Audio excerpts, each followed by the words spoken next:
If you're ever hoping to keep yourself awake late at night, just think about the fact that not all serial killers get caught. In fact, some of the most terrifying serial killers of all time remain unidentified. Case in point, the murderers below, who despite a concerted effort by police, were never apprehended. From the infamous Zodiac Killer who taunted the media with baffling clues about his crimes, to the Cleveland torso murderer who beheaded and dismembered his victims. Take a look at these chilling serial killers who were never caught. Redhead Murderer or the Bible Belt Strangler. The Redhead Murders were a string of killings committed along the Bible Belt in the United States in the 1980s. All of the victims, many of whom were never identified, had red or reddish hair. Many of their bodies were dumped on major highways in the United States, leading investigators to believe that the victims were engaged in either hitchhiking or sex work. The first murder linked to the killer occurred in 1983 near Littleton, West Virginia. A pair of senior citizens stumbled upon the body along one of the area's highways. Investigators were unable to identify the woman, and furthermore couldn't pin down a suspect. More victims, many sporting red hair, began to spring up in neighboring states throughout the 80s. The last known victim was Elizabeth Lamott, whose body was found in 1985 in Greenville, Tennessee, with evidence of a stab wound and severe blunt force trauma. Of the presumed victims, only 4 have been identified.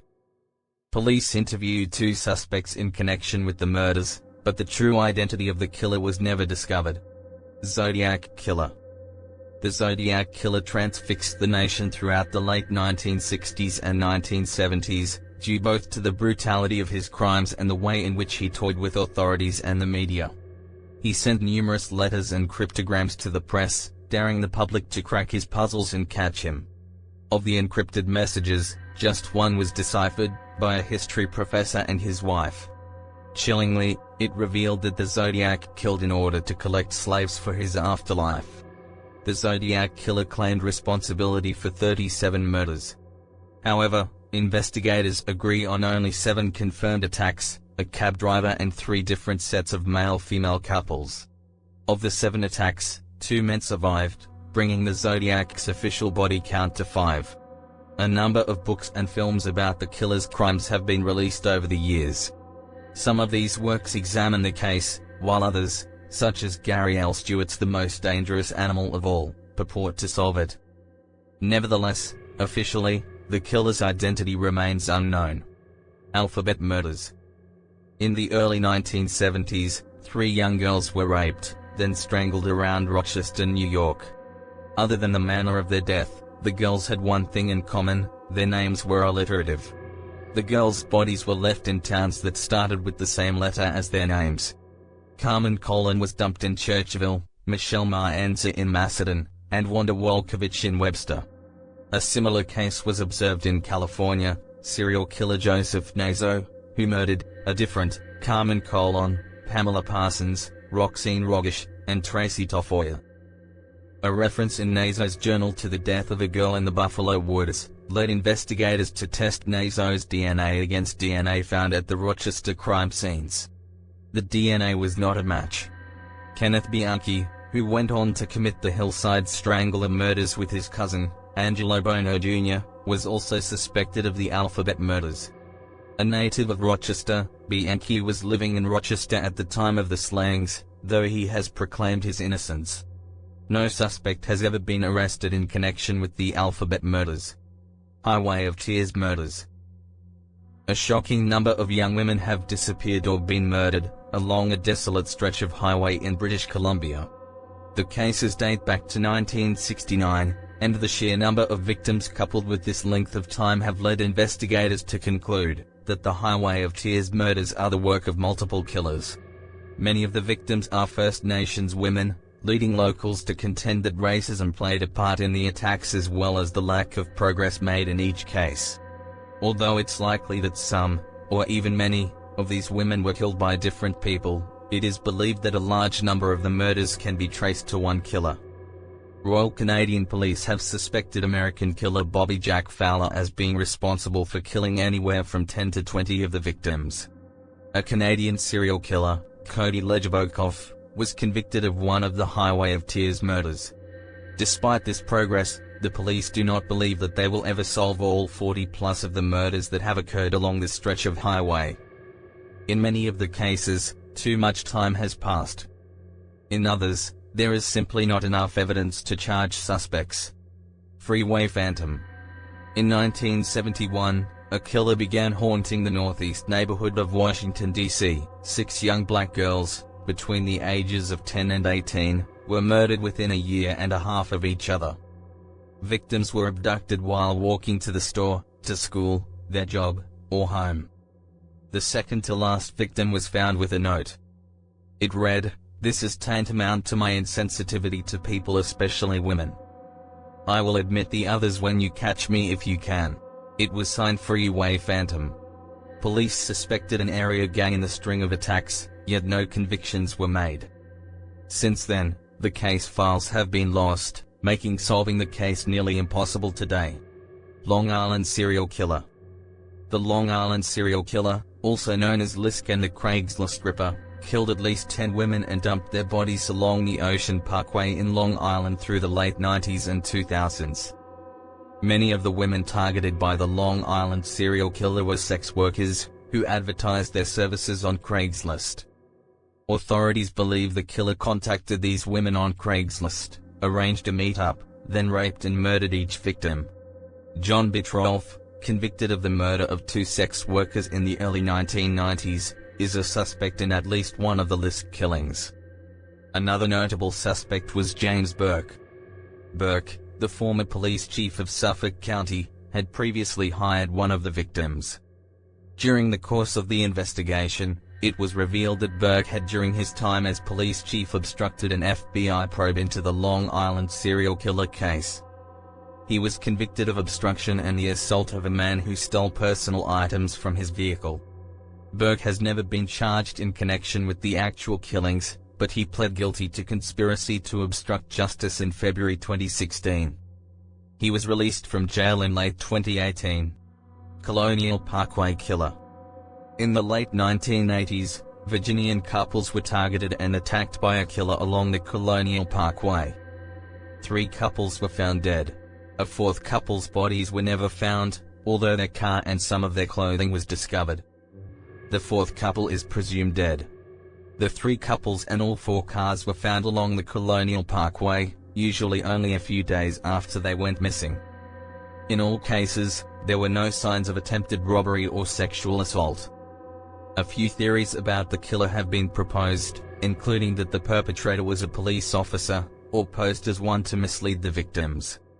A retired Milwaukee detective, Steve Spingola, believes that the killings were committed by different killers.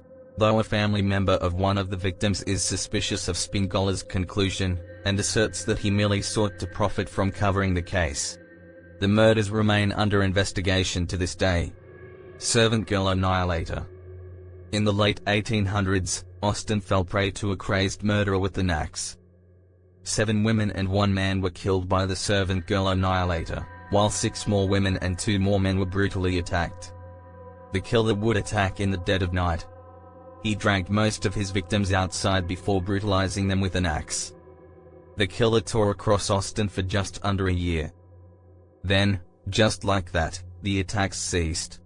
An 1885 article in the New York Times claimed that upwards of 400 men were interrogated in connection with the attacks, yet no one was ever charged.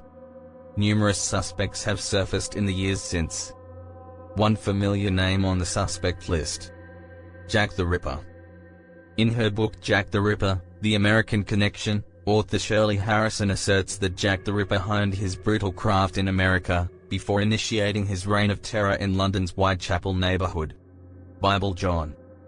During the late 1960s in Glasgow, Scotland, 3 brunette women between the ages of 25 and 32 were murdered after visiting a music and dance venue known as the Barrowland Ballroom. After leaving the club with the unknown man, the victims were then beaten, raped, and killed.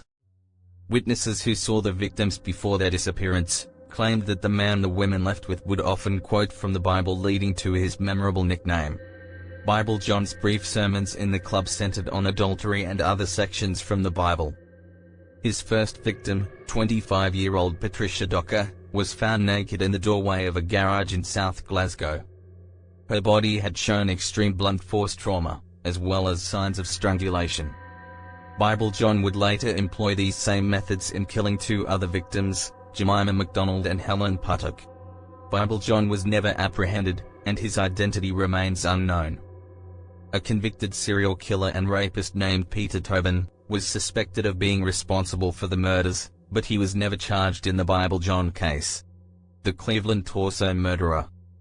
The Cleveland Torso Murderer, also known as the Mad Butcher of Kingsbury Run, was a Great Depression-era serial killer who terrorized Cleveland, Ohio between 1935 and 1938. The killer beheaded and dismembered multiple male and female victims, often dumping their bodies in the impoverished Cleveland neighborhood known as Kingsbury Run. The official number of victims attributed to the Cleveland Torso Murderer is 12, although some researchers suggest the total body count may be as high as 20. The killer preyed upon drifters and the working poor living in the makeshift homes of the Kingsbury Run area. As a result, many of the Torso Murderer's victims remain unidentified. The first confirmed Torso Murderer victims were discovered on September 23, 1935. They were Edward Andrassy and an unidentified male. Andrassy's body was found some 30 feet away from the remains of the unidentified male. Both were castrated, with their heads missing. The heads were eventually recovered. More grisly slayings of mutilation followed suit. A number of the bodies were discovered long after the killings had occurred, further complicating efforts to track down and stop the murderer. Authorities suspected Dr. Francis Edward Sweeney of being the culprit, but they didn't have enough evidence to convict him.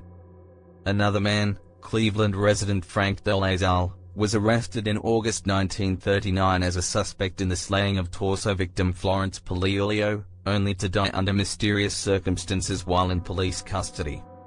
In 2010, researchers from Cuyahoga Community College released evidence that cleared DeLazal's name. To this day, the Cleveland Torso Murderer case remains unsolved. And there you have it, fellow truth seekers.